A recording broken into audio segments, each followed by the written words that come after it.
you'd imagine that would be sort of difficult for him. Yes, and Desiree, after a week away, what do you think Nick needs to do to win the judges' approval? I think that he just needs to trust in the technique he's learning this week or relearning and not get too much in his head because he is going to be conscious of his knees and of that injury and kind of bracing. And that's when you can kind of get a little bit hesitant. And I think with a dance like the Charleston, you really just can't. No. You kind of have to stay in that flow and just be like, I'm in the present moment. It's working. I'm here. Let's give it my all. I think that the audience is really going to be on his side for showing up. Yes, OK. Well, we spoke to them a little earlier. Poonam and Gorka, they're doing a jive. Diane, Poonam was so confident with last week's couple's choice.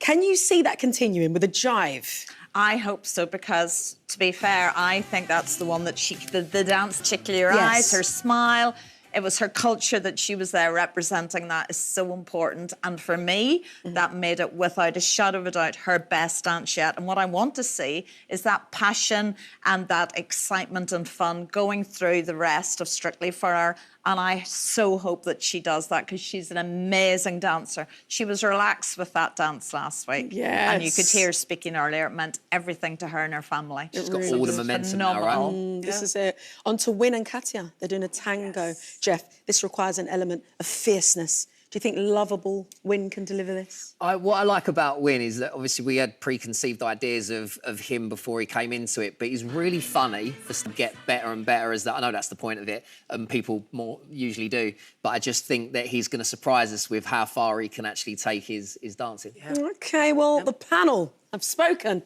but there's one final question they must all answer. Diane, I'm coming to you first. Who do you think will be leaving the competition this weekend? I think I'm going to vote for Nick. Oh, no, Nick. Diane, wrong show. Oh, but sorry. I get what you mean. And wrong I get what you're saying. OK, Nick and Luba. She's still in the traitors one. Oh, that's fun. Jeff, who do you think's leaving? You'd have to say Paul Merson, unless Nick's knees really Where's playing your paddle, babes? What's going on? I don't know. Paddle, we designed it. Sorry, guys. OK.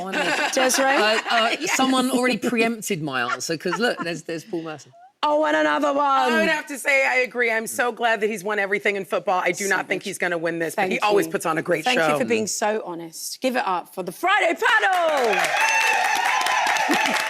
That's it for this week. Thanks to all my guests tonight. I'm back on Monday chatting exclusively with the third couple to leave the competition. And what a competition it's shaping up to be. You can watch Every Dance tomorrow with Tess and Claude at 6:20 on BBC One.